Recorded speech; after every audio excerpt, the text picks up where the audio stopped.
ចឹងថ្ងៃនេះខ្ញុំចង់លើកយកខគម្ពីរអេសទ័រមកវិញដើម្បីឲ្យតាក់ទងទៅនឹងព្រះហស្ថសម្ងាត់ដែលព្រះអង្គចាត់តាំងព្រះរាជនី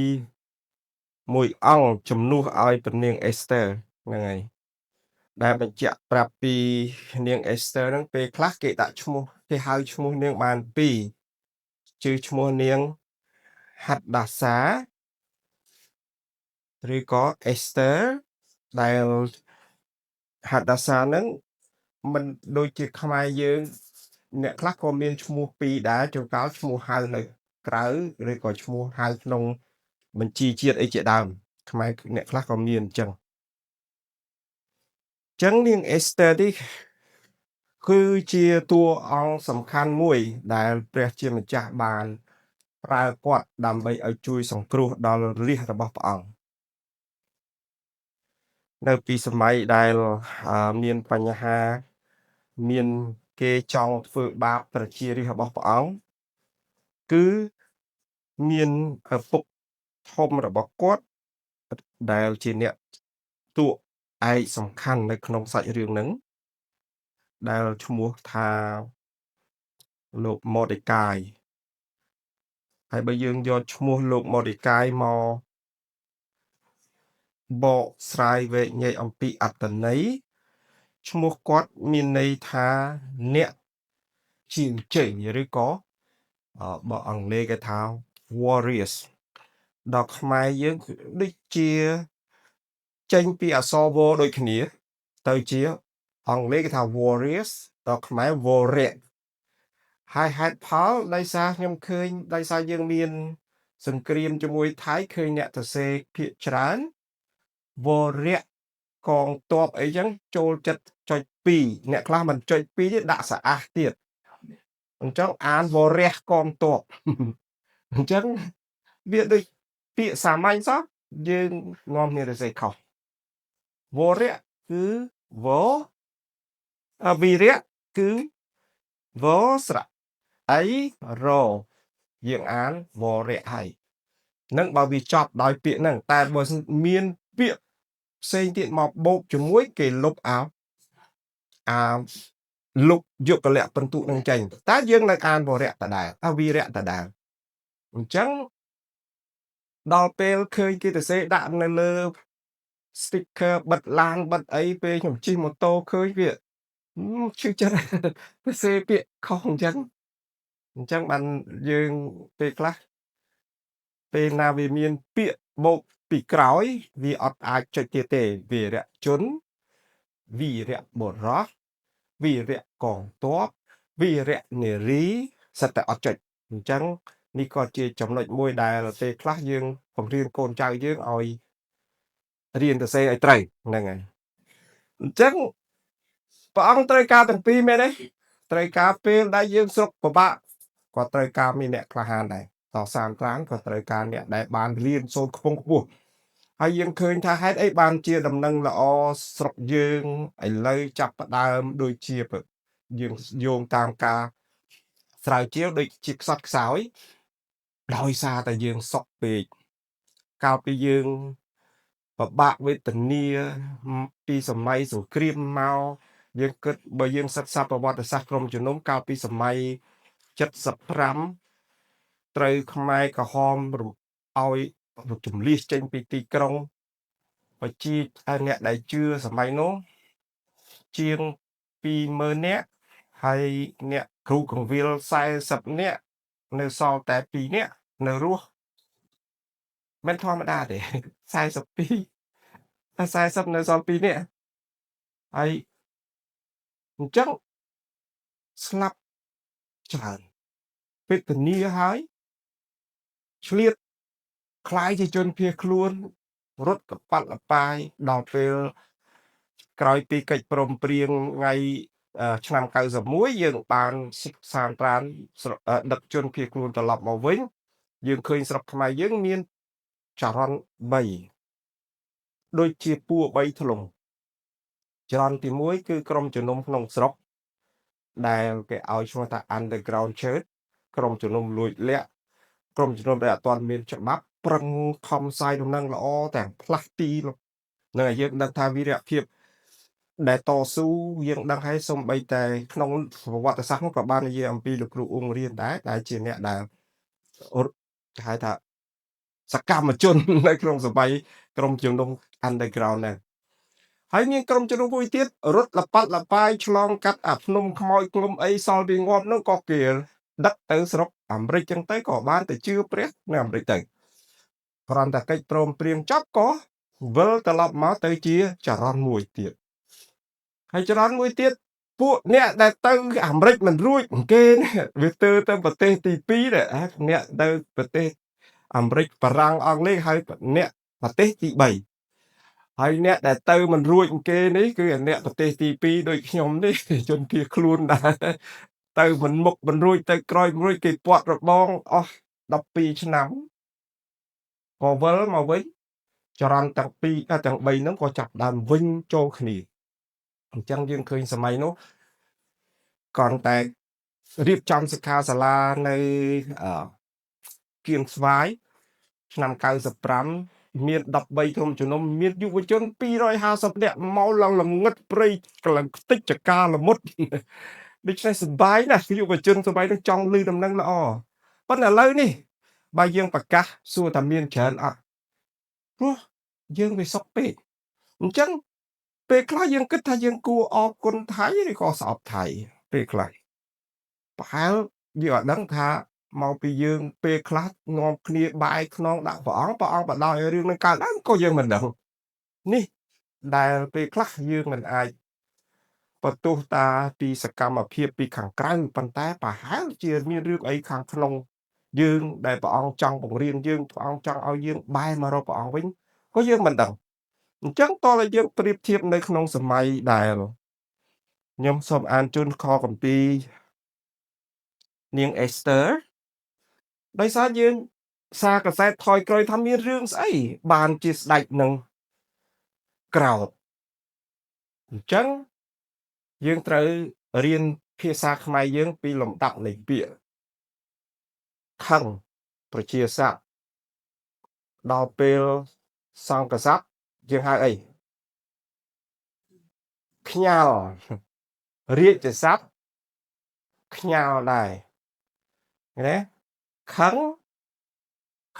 ប្រជាស័ព្ទគាត់ខឹងមនុស្សធម្មតាប៉ុន្តែដល់ពេលយើងជួបប្រសង់យើងមិនអាចថាប្រសង់ខឹងទេប្រសង់ត្រង់ខ្ញាល់ហើយដល់ពេលស្ដេចយើងថាព្រះអង្គទ្រង់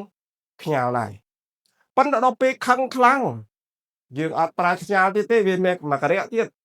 ក្រោតឬក៏ក្រេវក្រោតហើយខឹងមួយទៀតអាខឹងចេញផ្សែងខ្លាំងក្លឹកជីអាខឹងមែនតើនោះពិរោធវាមានកលៈរបស់វាដូច្នេះមិនមែនចេះតែយើងអីក៏ខ្ញាល់ស្អីក៏ខ្ញាល់ទេដូច្នេះទើបបានកាពីនិយាយកន្លែងនេះស្ដេចមានសេចក្តីក្រោធឬក៏បើយើងចង់ឲ្យពេញលេញក្រេវក្រោតក្រៃលែងវាខ្លាំងមែនតើព្រោះអីព្រោះស្ដេចនឹងមានអំនួតពេលដែលជប់លៀងហើយដល់ពេលចាប់ដើមស្វឹងក៏អួតប្រាប់គេថាអូអញមានពុនស្អាតបើស្អាតមែនបញ្ចេញឲ្យប្រនាងបញ្ចេញ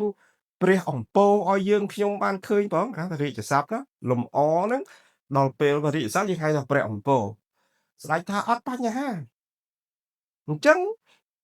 ក៏ឲ្យព្រះនាងមកចេញឲ្យមន្ត្រីទាំងអស់ដែលនៅក្នុងពិធីជប់លៀងហ្នឹងមើលប៉ុន្តែសម័យនោះយើងសារកសែតថយក្រោយពីសម័យនោះហើយនឹងមកពីសម័យដែលគេវិនិច្ឆ័យចំពោះស្អីគេបវរកញ្ញាពិភពលោក Miss អីគេ Universe Miss Universe អ្នកថាដែលគិតថាទៅប្រឡងនឹងបានជាប់ហ្នឹងណាគេមិនដែលឲ្យស្លៀកអីទេហេតុអីព្រោះគេចង់ដឹងថាវាមានសម្លាកមានស្នាមកន្លែងណាអត់បើយើងស្លៀករុំអាវកក្អមគេមិនបាត់ឲ្យយើងជាប់អញ្ចឹងគេត្រូវឲ្យដោះសម្លៀកពាក់អស់ដើម្បីឲ្យគេមើលឃើញហ្នឹងជាសិលធម៌ក្នុងសម័យនេះប៉ុន្តែសម័យមុនសម័យស្ដេចអាហាសរុសនេះដើម្បីចង់បង្ហាញថាអ្នកណាស្អាតគឺត្រូវតែទៅនុយស៊ីវិលហ ហើយដល់ចឹងព្រះនាងវ៉ាស្ទីមិនព្រមចេញហើយបើចេញមុខមាត់ញៀវរិញច្រើនម៉េចអញ្ចឹងអត់ព្រមហើយស្ដេចច្បាប់ពីដើមតែមិនបើរមើសនឹងបញ្ជាស្ដេចគឺត្រូវតែស្ដេចធ្វើដៃចេះយ៉ាងម៉េចហេតុចេះrồi mà tái lên គឺអត់អាចរស់បានទេប៉ុន្តែព្រះនាងមិនសុខចិត្តស្លាប់ណាសុខចិត្តខ្សោយគេហៅថាសោយព្រះវិឡាល័យភាសាគេហៅរាជស័ព្ទអត់ខ្លាចនឹងស្លាប់ទេព្រោះអីចង់រក្សាកិត្តិយសជាស្ត្រីដូច្នេះយើងគួរសរសើរហើយអ្នកខ្លះថាព្រះនាងនឹងកាច់រៀងណាស់គ្រាន់តែប្តីឲ្យមកបញ្ចេញព្រះអំពរបង្ហាញគេក៏មិនមកយើងភ្លេចសារកសែតទៅអាចុងក្រោយមកថារឿងអីបានជារឿងហ្នឹងអញ្ចឹងដូច្នេះគុំក្នុងកាពីអត់ទៅសេមែនតែក្នុង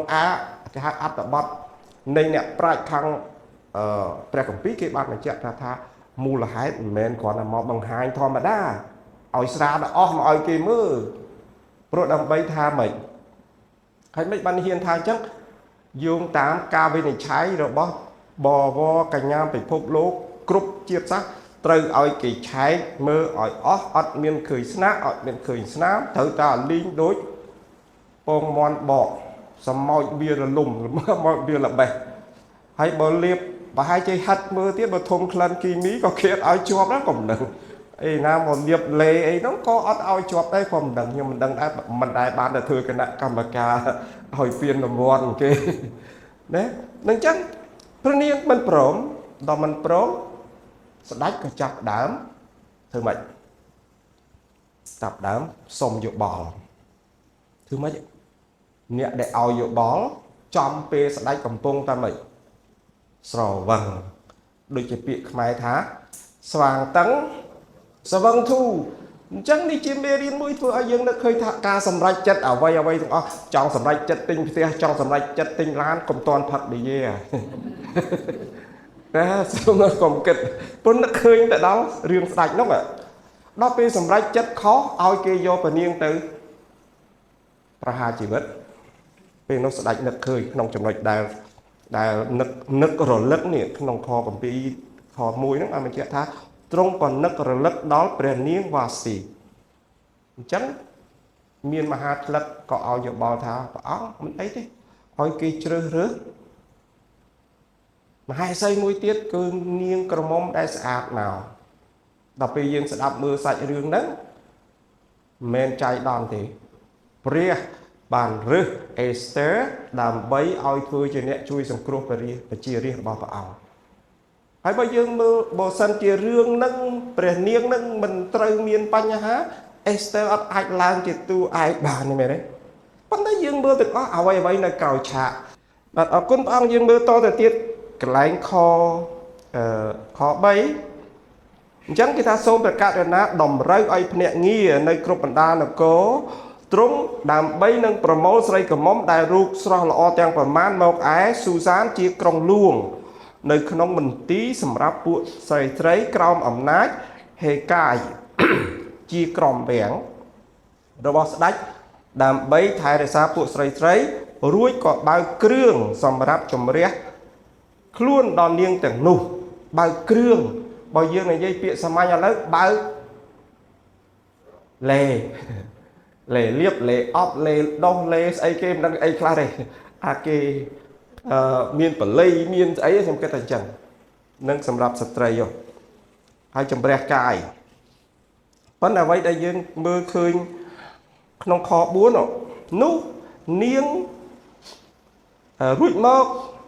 ឯនាងដែលសពហតីដល់ព្រះករុណានោះសូមឲ្យតាំងនាងឲ្យធ្វើជាអគ្គមហេសីជំនួសព្រះនាងវ៉ាស្ទីចុះរួចស្ដេចទ្រង់សពហតីនឹងសេចក្តីនោះក៏ឲ្យគេធ្វើដូច្នោះឬក៏ធ្វើតាមដូច្នោះអញ្ចឹងការដែលគេមកឲ្យយោបល់នៅពេលដែលស្ដេចទ្រង់គ្រឿងស្រវឹងមនុស្សយើងពេលដែលត្រូវគ្រឿងស្រវឹងគិតអីគេរៀងធូអញ្ចឹងបានពាក្យខ្មែរថាស្វាងតឹងស្រវឹងធូ អស់ប្រហែលក៏អត់ខ្វល់ទេអាពេលសបងប៉ុន្តែដល់ពេលហើយបានថាអូអញហើយចប់បាត់ហើយអញ្ចឹងសូមកុំតន់ដាក់អីបើសម្រេចចិត្តអីរឿងធំចង់ទិញផ្ទះទិញឡានអីគួយគិតឲ្យមែនទេកុំដល់ពេលទៅតថ្លៃគេអាពងតែដាក់ហើយហ្នឹងណាអាអ្នកលក់ថាម៉េចក៏ថាវាមិនអីដាក់យកដល់ពេលមកដល់ផ្ទះទឹកភ្នែកដាននេះហើយពេលនោះណាដូច្នេះនេះជារឿងមួយដែលយើងរៀនតាមគំរូរបស់ស្ដេចដែលល្បីដែលមានដែលជប់លៀងមន្ត្រីរបស់ព្រះអង្គហូតដល់6ខែយើងឃើញគេវាស់ថាអ្នកមាននិងអ្នកក្រអាស្រ័យទៅលើពេលគេការកូនគេហើយនឹងពេលដែលគេកប់ម៉ែឪគេអាការហើយនឹងកប់ហ្នឹងវាវាស់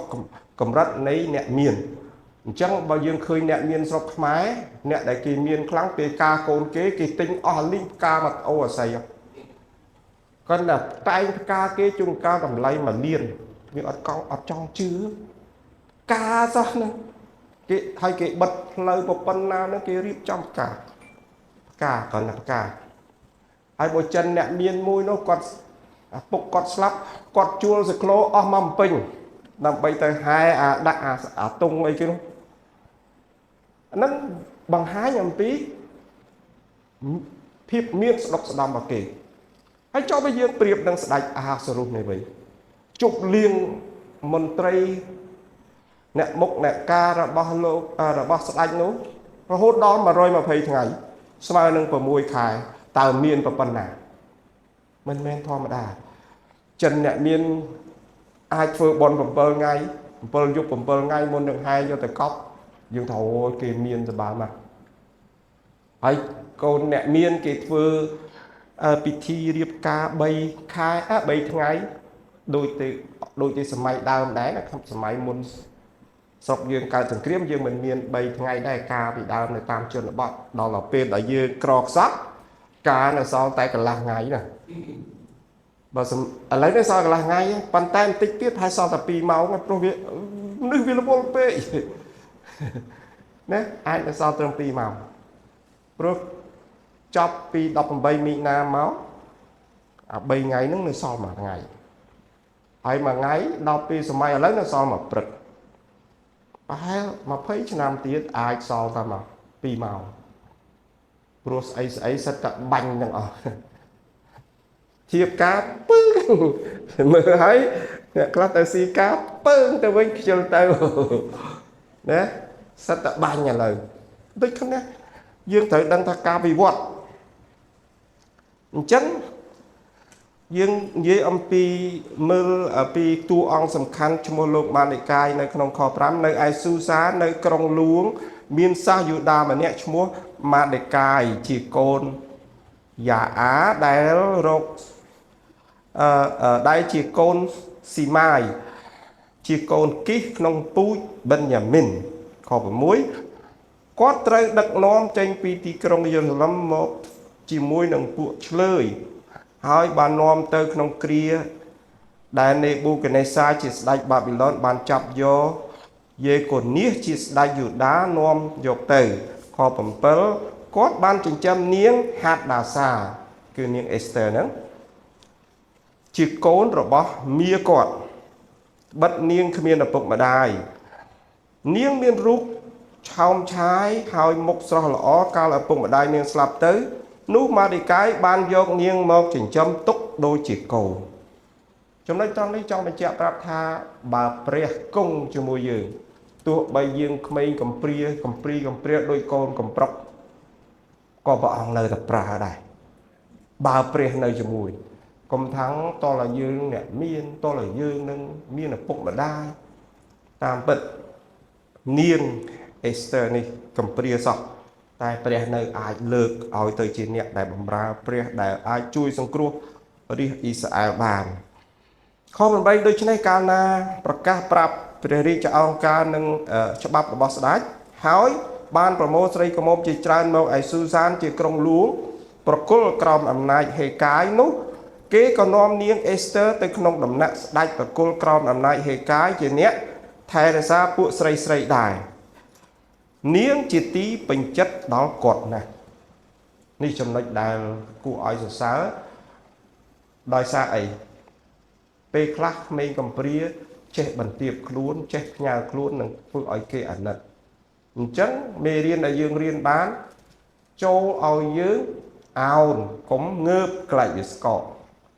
ការដែលអោនបន្ទាបខ្លួននេះធ្វើឲ្យគេចូលចិត្តតែកូនអ្នកមានមិនសូវចេះអោនទេតែកូនកាព្រាដូចនាងអេស្ទើនេះនាងអោនក្នុងខ9នាងជាទីពេញចិត្តដល់អ្នកដែលមើលថែ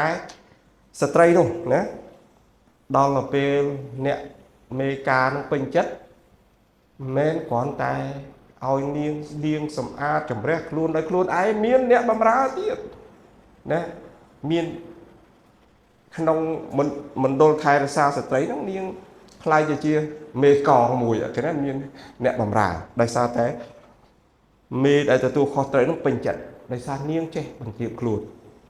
យើងឃើញចរិតរបស់នាងអេស្ទើដឹងថាខ្លួនឯងមានគេពេញចិត្តតែនៅតែស្ដាប់បង្គាប់ដល់ឪពុកចិញ្ចឹមពុកថាកូនឯងពុំបង្ហាញពីអត្តសញ្ញាណឲ្យគេដឹងត្រូវលាក់ប៉ុន្តែក្នុងនិស្ស័យយើងជាមនុស្សពេលដែលយើងឡើងកោតចឹងយ៉ាងម៉េចចង់តែអួតប្រាប់គេមែនអត់អាពេលដែលយើងកំពុងក្រយើងចង់តែលាក់ខ្លួននេះប៉ុន្តែបើយើងរៀងមានតិចយើងចាប់ដើមម៉េចសាក់ឡើងដល់ស្មាចកើឡើងគៀក្លៀកកើតបោះកាន់ពេលឡើងមកវាយបង្គំព្រះអង្គកាន់ដល់មីក្រូសិតតែចេះព្រោះក្លៀកយើងវាកើតបោះដូច្នេះនេះជាលក្ខណៈរបស់មនុស្សតែនាងអេស្ទើស្ដាប់បង្គាប់អញ្ចឹងនេះជាមេរៀនមួយពេលខ្លះព្រះអង្គឲ្យយើងលាក់អត្តសញ្ញាណក៏លាក់សិនកុំតន់បង្ហាញអញ្ចឹងពេលមួយខ្ញុំបង្រៀនក្រុមអ្នកនិពន្ធមានគ្រូម្នាក់មកពី David Sick គាត់ជាអ្នកនិពន្ធល្បីដែលដើរបង្រៀនគេ40ប្រទេសហើយគាត់មកដល់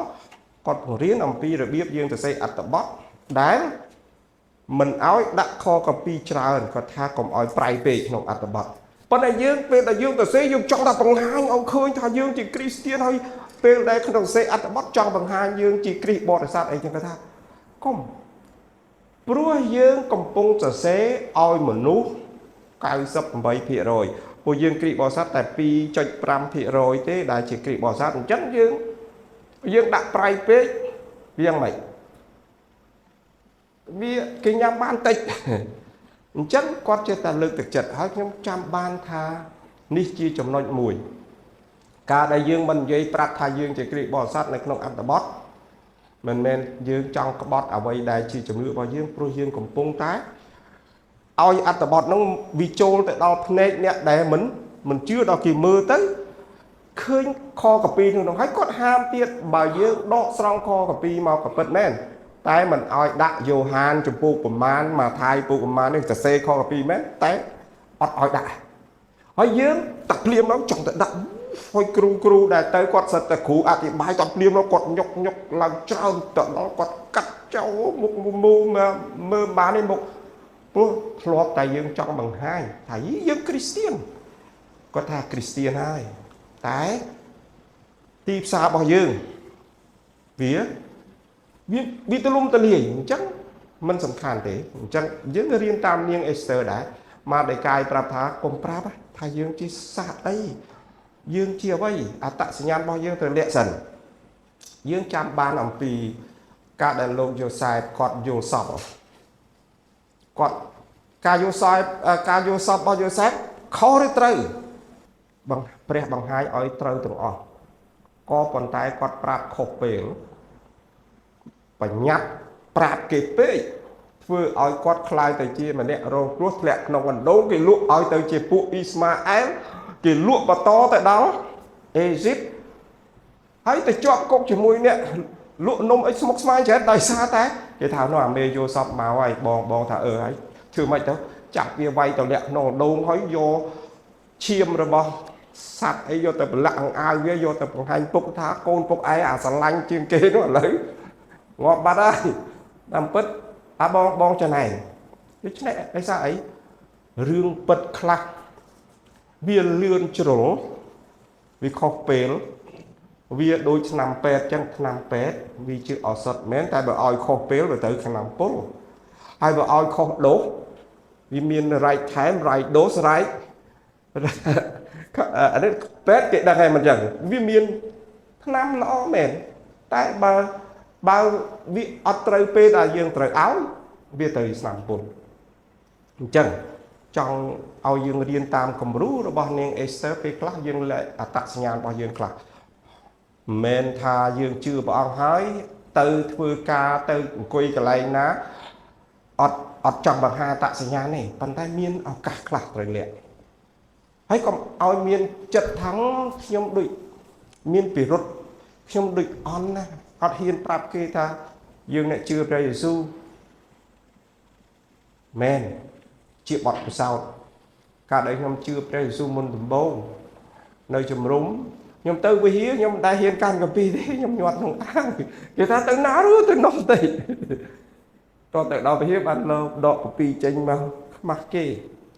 ដល់ពេលមួយខកាពីមួយបានបញ្ជាក់ថាបើឯងខ្មាស់អញនៅចំពោះមុខមនុស្សអញនឹងខ្មាស់ឯងនៅចំពោះមុខទេវតាអូលែងខ្មាស់ហើយចឹងក៏ដើរប្រាប់គេអានឹងរឿងមួយប៉ុន្តែរឿងដែលសំខាន់ដែលខ្ញុំចង់និយាយអំពីគំរូនាងអេសទ័រនេះមិនមែនក្នុងករណីដែលយើងមិនហ៊ានបង្ហាញនោះទេជារឿងធំខ្លះយើងត្រូវតែទប់កុំឲ្យយើងរំភើបខ្លាំងពេកទៅវាធ្វើឲ្យខូចការធំមិនមែនម៉ាឌីកាយហាមមិនឲ្យមិនប្រាប់រហូតទេទុកសិនដល់ពេលមួយចាំបង្ហាញចាំទៅជួបស្ដេចចាំបង្ហាញហើយយើងចូលចិត្តតែស្អីឡើងថ្វាយបង្គំទេវតាតាមពិតទេវតាអ្នកបម្រើព្រះសង្ឃអ្នកបម្រើយើងគួរថ្វាយបង្គំដល់ព្រះដែលជាម្ចាស់របស់ទេវតាបើយើងថ្វាយបង្គំទេវតាពេលចូលឆ្នាំមិនខុសគ្នានឹងថ្វាយបង្គំអ្នកដាំបាយទេអ្នកបើកឡានឲ្យស្ដេចហ្នឹងយើងគួរថ្វាយបង្គំដល់ស្ដេចបានល្អពុះព្រះជាស្ដេចលើអស់ទាំងស្ដេចទេវតាស្មើនឹងអ្នកបើកឡានអ្នកដាំបាយអ្នកយាមទ្វារអញ្ចឹងពេលខ្លះគេសួរថាយើងជឿព្រះថ្វាយបង្គំទេវតាបានអត់ខ្ញុំថាជំនឿខ្ញុំមិនចង់ថ្វាយបង្គំអ្នកដែលអត់សំខាន់មិនសំខាន់យ៉ាងម៉េចព្រោះក្នុងកាពីបានប្រាប់ថាមានខកាពីណាដែលរៀបរាប់ថាក្នុងកាពីហេព្រើរមិននិយាយថាព្រះអង្គរាប់យើងជាកូនតែទេវតាគ្រាន់តែជាបរិវារមិនថាអ្នកបម្រើឃើញបើឋានៈរបស់ទេវតានឹងយើងនៅតែគ្រាន់បើយើងទេវតាព្រោះយើងឋានៈជាកូនទេវតាគាត់ជាអ្នកបម្រើហ្នឹងហើយយើងនាំគ្នាទៅពេលចូលឆ្នាំថ្វាយបង្គំទេវតាទទួលទេវតាធ្វើស្អីអាហ្នឹងយើងនិយាយបានប៉ុណ្ណឹងក្នុងគ្នាយើងប៉ុន្តែបើយើងនិយាយជាមួយគេតែមិនស្រួលរត់ចោលស្បែកជើងរត់ចោលស្បែកជើងឥឡូវគេទៅមកស្រុកផ្លូវទៅឋានស្រួមមានមនុស្សដើរទួកផ្លូវឋាននរកគេដើរខូងទឹកខូងដីហើយយើងចង់ឲ្យញ៉ែញ៉ៃរត់ចោលស្បែកជើងណាគាត់តែចង់ជម្រាបប៉ុន្តែអ្វីដែលយើងបញ្យល់បានថាខ្ញុំចង់ធ្វើអ្វីទៅដល់ម្ចាស់ផ្ទាល់ចង់ជួបម្ចាស់ផ្ទះជាជាងជួបអ្នកយាមទ្វារទេវតាអន់ជាងយើងតែទេវតាលោជាងយើងក៏ទៅណាព្រុយអត់បាច់ជិះមកឡានជិះម៉ូតូទៅព្រឹកទៅបាត់តែអត់បានមានឋានៈជាកូនព្រះដូចយើងទេបាទនេះយើងសូមបន្តបន្តិចទៀតនៅក្នុងខ12រីឯទំនៀមទម្លាប់ស្រីនោះគេក៏ជំរះខ្លួនអស់រវាង12ខែគឺ6ខែដោយប្រេងល្វីងទេសហើយ6ខែទៀតឲ្យគ្រឿងក្រអូបមិនធម្មតាតម្រាំបានតែជួបស្ដេចដេកត្រាំគ្រឿងក្រអូប6ខែហាត់កលណាក៏ក្រអូបដែរជ្រាបទាំងអស់6ខែយកគិតពិចារណាមើលយកមនុស្សមួយយកទៅត្រាំក្នុងគ្រឿងក្រអូបហើយយើងដល់ពេលអញ្ចឹងស្ត្រីសម័យឥឡូវគេចាប់ដើមរៀនតាមទិញលេមកមានឯដល់ក្រអូបខ្លាំងពេកប្រេះស្បែកវាមានឃើញដែរឃើញគេបង្ហាញអ្នកខ្លះស្បែកល្អសឡងមើលទៅប្រេះហ្មងប្រេះដូចទៀបបារាំងអញ្ចឹងដោយសារអីដោយសារដាក់សិតតែគ្រឿងកាត់គ្រឿង ស្អីគីមីអីជាដើមហើយយើងឃើញពួកលេអស់ហ្នឹងលក់ក្នុងស្រុកយើងឡើងយូរហើយទៅឃើញប្រកាសឲ្យមុនថាសិតតែគ្រឿងនឹងសិតតែគ្រឿងប៉ុន្តែមនុស្សខូចខ្លួនអស់មិនចេះតិចអ្នកតែអរគុណព្រះអង្គដែរយើងអ្នកក្រអត់មានលុយទិញអានោះអត់អីណាវាយ៉ាប់តែគេអ្នកមានប៉ុន្តែអ្នកខ្លះសុកចិត្តចងការលុយធនាគារឲ្យបានសងគេមានទេមានទេមិនដូច្នេះប៉ុន្តែក្នុងចំណោមយើងអ្នកជឿពេលខ្លះយើងស្កប់ចិត្តនឹងអ្វីដែលព្រះអង្គប្រទានឲ្យមិនចាំបាច់ទៅកែវាជ្រុលទេប៉ុន្តែក៏សូមលើកទឹកចិត្តដែរ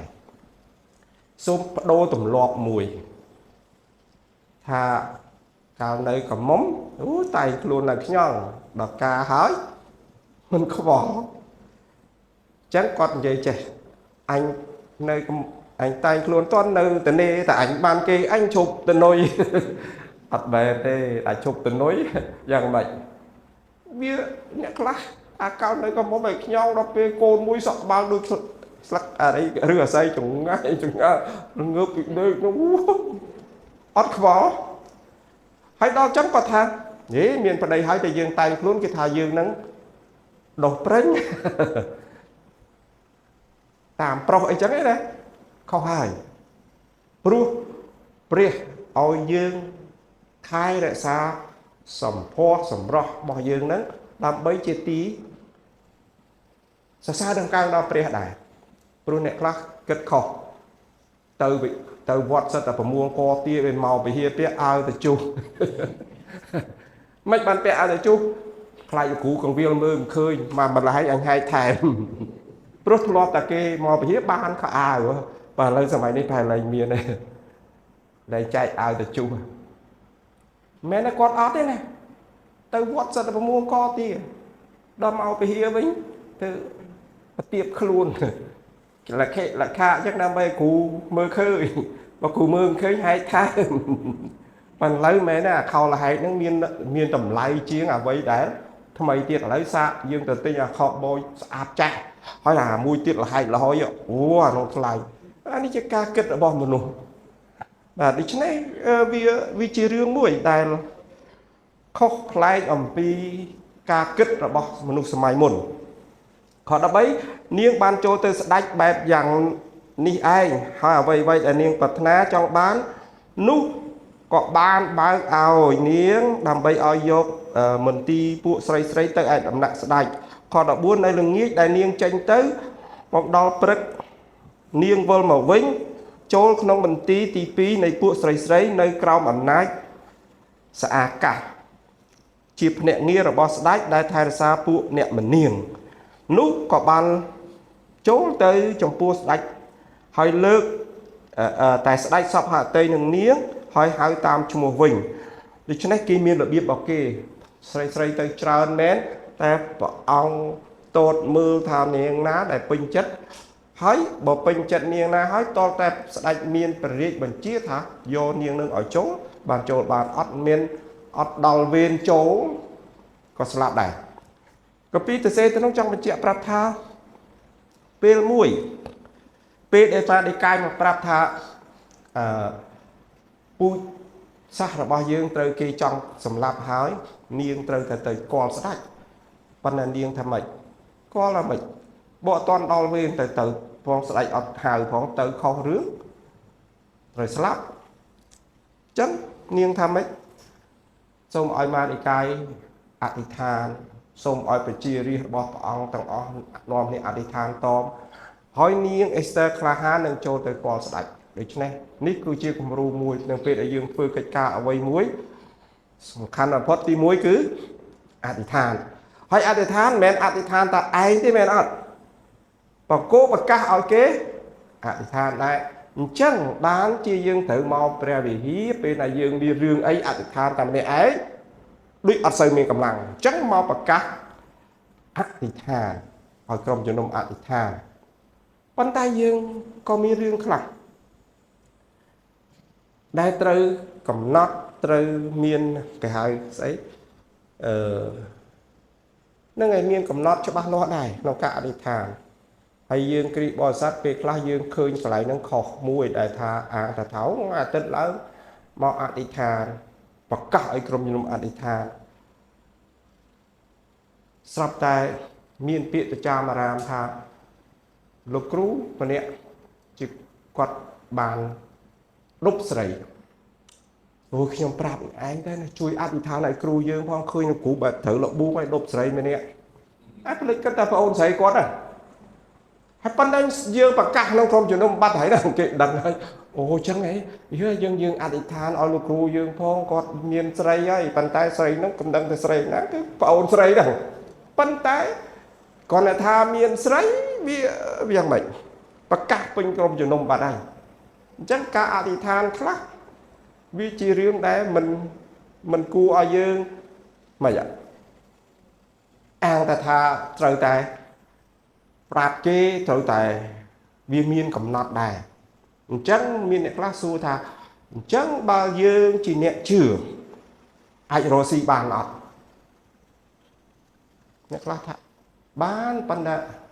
អត់ចំណេញទេព្រោះយើងអ្នកជឿអត់ហ៊ានប្រាប់គេកុហកមែនទេយើងនៅតែរកស៊ីបានហើយយើងមិននៅតែមិនអាចកុហកក៏យើងមិនអាចប្រាប់ឧទាហរណ៍យើងលក់ចេកទិញចេកមកមួយស្និត500យើងត្រូវលក់1000ឬក៏700បានរួចខ្លួនហើយដល់ពេលមានម្នាក់មកថាចេកនឹងខ្ញុំចង់ទិញតែចង់ឲ្យតែ500អូលក់មិនបានទេខ្ញុំទិញមក1000ឯហ្នឹងអាហ្នឹងមិនកុហកហើយចង់បើយើងថាចេះលក់ជូនមិនបានទេព្រោះទិញមកថ្លៃបានខ្ញុំមានសិទ្ធិនឹងមិនប្រាប់ព្រោះខ្ញុំអ្នកលក់អាមិនប្រាប់ហើយនឹងកុហកខុសគ្នាណាហើយអ្នកខ្លះទៀតថាយើងត្រូវតែនិយាយត្រង់មិនមែនទេវាមានគ្រប់ពេលចេះតែនិយាយត្រង់ណាស់បានឧទាហរណ៍មានយុវជនម្នាក់ទៅមកការហើយគេសួរថានេះយប់មិញមានដេកមួយប្រពន្ធប្រហែលដងខ្ញុំមានសិទ្ធិនឹងមិនប្រាប់យើងមិនចាំបាច់ប្រាប់ទេប៉ុន្តែខ្ញុំមានសិទ្ធិមិនប្រាប់ហើយមួយទៀតធ្វើការកន្លែងនឹងបានប្រាក់ខែប្រមាណខ្ញុំអ្នកជឿត្រូវតែប្រាប់គេមិនមែនទេយើងសួរគេវិញថាសួរខ្ញុំនឹងចង់រេហ្វាន់បន្ថែមឲ្យប្រាក់ខែខ្ញុំប្រាប់តែបើគាត់ថាអូបានប្រាក់ខែប្រមាណយើងឆ្លើយថាព្រះចិញ្ចឹមខ្ញុំល្មមតែម៉ែមករស់តែបើលោកស្រីចង់ដឹងនឹងចង់រេហ្វាន់បន្ថែមឲ្យប្រាក់ខែខ្ញុំប្រាប់មានចាំបាច់កុហកអត់ចាំបាច់កុហកទេដូច្នេះពេលខ្លះយើងកុំឲ្យគេសួរចេះតែឆ្លើយខ្ញុំចាំបានមានក្មេងស្រីម្នាក់ជនជាតិអាមេរិកកាំងឯងគេនិយាយថា Can you prove Jesus is God គាត់និយាយអង់គ្លេសគ្នាគាត់ហើយគាត់សួរវិញថា Can you prove that Jesus is not God គាត់ថាមើលនេះឯងបង្ហាញផុសតាងមើលថាម៉េចបានតែព្រះយេស៊ូវជាព្រះក្មេងនោះគិតមកសម្បកអត់ឆ្លើយហើយខ្ញុំសួរឯងមើលនេះឯងបង្ហាញផុសតាងមើលកន្លែងណាដែលថាព្រះយេស៊ូវមិនព្រះពេលខ្លះយើងឆ្លៀតចំបាច់ឆ្លើយទេសួរវិញសួរឲ្យអ្នកសួរយើងនឹងដល់អញ្ចឹងវារកហេតុផលមិនឃើញតែអញ្ចឹងចប់ហើយបើយើងព្យាយាមឆ្លើយរឿងនឹងអត់ចេះចប់ទេមើលបង្ហាញផុសតាងមើលព្រះយេស៊ូវជាព្រះមែនអត់អូព្រះអង្គទ្រង់ប្រសូតនៅនាងព្រំចារី3ថ្ងៃក្រោយមកព្រះអង្គសគត់មកពីសគត់ឡើងវិញរួចអីអូហោហែណាកាន់តែសួរទៅវិញថាមើលបង្ហាញមើលកន្លែងណាថាព្រះយេស៊ូវមែនព្រះបើឯងថាព្រះយេស៊ូវមែនព្រះបង្ហាញផុសតាងមកមិនចាំបាច់យើងហ្នឹងបើព្យាយាមបញ្យល់ទេពេលខ្លះដើម្បីឲ្យវាកាត់បន្ថយពេលវេលានៃការ debate ការអីគេដេញដោលគ្នាដែលវានាំឲ្យទំនាក់ទំនងយើងមិនល្អដូច្នេះការដែលនិយាយពិតហើយនឹងមិនកុហកហើយនឹងមិនមានសិទ្ធិនឹងមិនប្រាប់ខុសគ្នាហើយនឹងអញ្ចឹងបាទដូច្នេះយើងនឹងបញ្ចប់បន្តិចទៀតនិយាយអំពីពេលដែលព្រះនាងបានឡើងទៅជាអគ្គមហេសីដែលស្ដេចពេញចិត្តនោះដោយសារតែមានការគ្រប់គ្រងលើកទឹកចិត្តពីលោកម៉ាដេកាយ ហើយសួរថាម៉ាក់ដេកាយជាណាតាមពិតមិនមែនជាឪពុកមកកើតទេប៉ុន្តែនាងអេស្ទើព្រមចុះចូលប្រៀបដូចជាឪពុកអញ្ចឹងពេលខ្លះយើងជាអ្នកជឿត្រូវតែមានចិត្តកតញ្ញូចំពោះអ្នកណាដែលមានគុណបំណាច់លើយើងចាត់ទុកគាត់ដូចជាឪពុកនោះបានប្រទូប្រពោដូចនាងអេស្ទើដែរកុំឲ្យគិតថាតើឪពុកបកើតរបស់ខ្ញុំបានខ្ញុំប៉ុន្តែអ្នកខ្លះឪពុកបកើតក៏មិនសូវខ្វល់ដូច្នេះអាហ្នឹងដែលយើងត្រូវរៀនតាមនាងអេស្ទើនាងមានចរិតលក្ខណៈបែបហ្នឹងដូច្នេះសរុបសេចក្តីមកវិញយើងត្រូវធ្វើការវិភាគថាតើយើងមានអំនួតដោយព្រោះតែយើងមានកំហឹងឬក៏យ៉ាងម៉េចអាខឹងពេលខ្លះវាកើតមកពីអាទឹកបដូរនិស័យនោះទឹកបដូរនិស័យពេលខ្លះមនុស្សនោះស្លូតសោះហ្នឹងដល់ដាក់មួយកែវទៅអាយ៉ាគេដូច្នេះគេមានច្បាប់គេថាដាក់មួយកែវស្រាយចិញ្ចើម2កែវសម្បើមយៈ3កែវអារៈធំ4កែវសងំចិត្ត5កែវអាណិតខ្លួន6កែវស្ងួនចំណី7កែវសម្ដីខ្មោច9កែវអាសោយគេដល់10កែវបតក់ទឹកក្រិតវិន័យទាំង10នៃពួកអ្នកថឹកហើយតែបតក់ទឹកហើយមានតែមកឈូសទេអត់មានអីធ្វើទេអត់មានអីជួយបានទេអាពេលនោះហាមគាត់មហោគេបតក់ទឹកណាអញ្ចឹងខ្ញុំឃើញក្នុង Facebook គេចេះប្រាប់ថាក្មួយហើយល្មមកាត់បន្ថយទៅអារឿងហ្នឹងកាត់បន្ថយបានទេខ្ញុំត្រូវតែកើតមកជាប្រុសតបបង្ហាញថាយើងនឹងចេះអានឹងឲ្យច្រើនអូយអត់បានទេក្រិតវិន័យទាំង10ប្រការរបស់ពួកអ្នកផឹកអាចុងក្រោយគេគឺបតក់ទឹកបាទដូច្នេះសរុបមួយទៀតបញ្ចប់ដោយខគម្ពីរសុភាសិតជំពូក16ខ18ខ្ញុំនឹងអានជូនសេចក្តីឆ្មើងឆ្មៃនាំមុខសេចក្តីហិនវិនិច្ឆ័យហើយចិត្តប្រហើននាំឲ្យដួលចុះដែរដូច្នេះបើយើងអ្នកជឿមិនចេះបន្ទាបខ្លួនគឺមានន័យថានាំទៅរកដីហិនវិនិច្ឆ័យហើយបើយើងប្រហើនមើលងាយមនុស្សចាស់មើលងាយអ្នកដែលមានអាយុច្រើនជាងយើងក៏នាំឲ្យយើងដួលចុះដែរអញ្ចឹងពេលខ្លះយើងជាគ្រីស្ទបរិស័ទអាងថាវាយស្មើសិតតអស់លោកអ្នកបងប្អូនពេលខ្ញុំចាំបាននៅក្នុងពេលអភិហាខ្ញុំមានយុវជនម្នាក់គេឡើងមកខ្ញុំសូមជម្រាបសួរអ្នកទាំងអស់គ្នាដឹងទេខ្ញុំចង់ជម្រាបអញ្ចេះហើយដល់ពេលចុងវិញខ្ញុំគេប្រាប់ថាអាអ្នកទាំងអស់គ្នាមិនក្នុងនោះមានឪហើយម្នាក់ដែរពាក្យខ្មែរក៏មកដល់អ្នកទាំងអស់គ្នាធ្វើមើលពួកម៉ាក់មិនហើយដូច្នេះវានិយាយយូរទៅវាធ្លាប់មាត់អញ្ចឹងបើឃើញបែបហ្នឹងយើងត្រូវបដៅ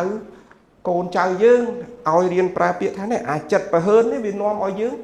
ដួលចុះមិនមែនព្រះលំកើងយើងទេកុំឲ្យគិតថាយើងជាអ្នកជឿឲ្យប្រើគេហៅវាយស្មើណាដូច្នេះបើយើងចូលទៅក្នុងក្រសួងអត់មានគ្រប់អស់លោកអ្នកបងប្អូនទៀតទេត្រូវតែមានឋានានុក្រមនេះពាក្យសូមគ្រប់អស់លោកឯកឧត្តមលោកជំទាវត្រូវប្រើពាក្យហ្នឹងកុំឲ្យគេថាពួកយេស៊ូកាលវាមិនទាន់ជឿវានិយាយខ្មែរត្រូវជ្រុងបី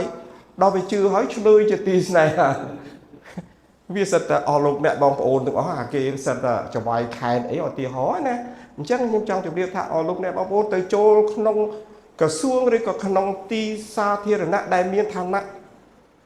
ឋានន្តរស័ក្តិឬលំដាប់ត្រូវរៀនប្រើពាក្យឲ្យវាដល់កម្រិតក្នុងនាមយើងជាកូនអ្នកមានពូជណាកុំឲ្យគិតថាអាពាក្យនៅក្នុងពហិធ្លាប់ប្រើហើយចេញទៅក្រៅនៅតែអស់លោកអ្នកបងប្អូនមែនទេក្នុងពហិផ្សេងតែយើងទៅក្រៅទៅរៀនប្រើពាក្យឲ្យស្របនៅក្នុងបទគម្ពីរថាចិត្តប្រហើននាំឲ្យយើងដួលចុះបាទដូច្នេះ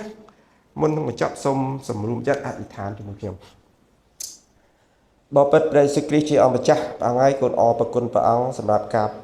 ចូលរួមដើម្បីនឹងរៀនព្រះបន្ទូលជាមួយគ្នាព្រមទាំងថ្វាយនៅប្រាក់ដង្វាយនិងច្រៀងសរសើរដំកើងព្រះអង្គសូមព្រះជាព្រះបានគង់ជាមួយយើងខ្ញុំឲ្យយើងខ្ញុំខ្លាយទៅជាមនុស្សដែលចេះបន្ទាបខ្លួនឲ្យខ្លាយជាមនុស្សរៀបសារចំពោះអ្នកដទៃដោយជាព្រះអង្គបានបង្រៀននៅក្នុងសុភាសិតដែរព្រះអង្គហើយសូមព្រះជាព្រះបានចម្រើនកម្លាំងយើងខ្ញុំនិងប្រទានពរឲ្យយើងខ្ញុំមានសេចក្តីក្លាហានក្នុងការនាំព្រះបន្ទូលនាំសេចក្តីដំណឹងល្អដល់មនុស្សដទៃទៀតឲ្យគេបានទទួលស្គាល់ព្រះអង្គអង្គចាស់អើយគុណអរប្រគុណទ្រង់គុណសូមថ្វាយគ្រប់ការទាំងអស់ដែលនៅព្រះនាមព្រះអង្គម្ចាស់ព្រះយេស៊ូវគ្រីស្ទអាមែន